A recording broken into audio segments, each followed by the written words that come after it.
লাউ রান্না করবো। চিংড়ি মাছ ভাজার জন্য দিয়ে দেবো তেল।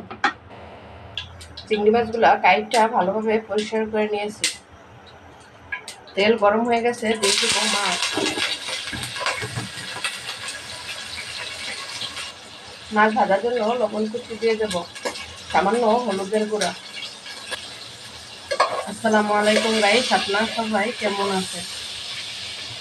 মাছটা হালকা ভাজা দিয়ে নেব।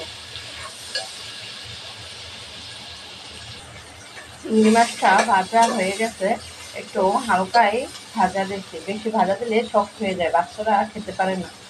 দিয়ে দেবো পেঁয়াজ কুচি। চিংড়ি মাছের ভিতরে পেঁয়াজটা দিয়ে দিলাম। পেঁয়াজটা ভালোভাবে ভেজে নেব। দিয়ে দেবো 3-4টা কাঁচামরিচ ফালি। পেঁয়াজটা ভালোভাবে ভেজে নিয়েছি। মশলা দেব, তাই একটু পানি দেব, তাহলে গুঁড়া মশলা পুড়ে যাবে। দিয়ে দিলাম স্বাদ মতো লবণ, হলুদের গুঁড়া। লাউ রান্না করলে হলুদ কম লাগে। 1/2 চা চামচ হলুদের গুঁড়া দিয়েছি, 1/2 চা চামচ ধনিয়ার গুঁড়া, 1 চা চামচ মরিচের গুঁড়া, 1/2 চা চামচ টালা জিরার গুঁড়া।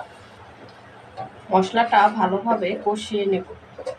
মশলা যত সুন্দরভাবে কষাবো, তত কিন্তু তরকারির স্বাদ বেড়ে যায়। মশলাটা ভালোভাবে কষানো হয়ে গেছে, দিয়ে দেব লাউ।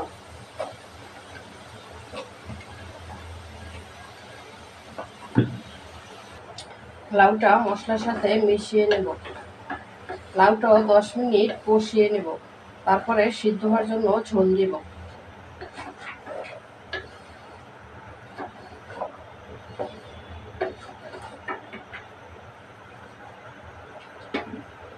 সিদ্ধ হওয়ার জন্য ঢাকনা দিয়ে ঢেকে দেব।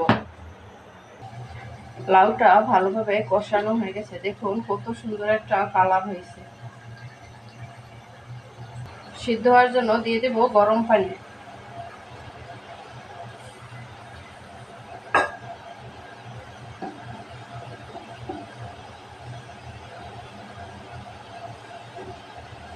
ঢাকনা দিয়ে ঢেকে দেব। ঝোলটা বলতে আসলেই সরা নামা খুলাইব, নাহলে চুকো হয়ে যাবে। ঝোলটা বলকে আসছে, এখন আর ঢাকনা দেব না, তাইলে লাউ চুকো হয়ে যাবে।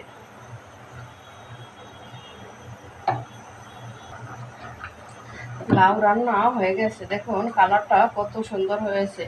ঝোলটা মাখা মাখা রেখেছি, বেশিও রাখি নাই আবার কমও রাখি নাই। এরকম খেতে অনেক মজা হয়। আমার ভিডিওটি ভালো লাগলে শেয়ার করে দেবেন। আল্লাহ হাফেজ।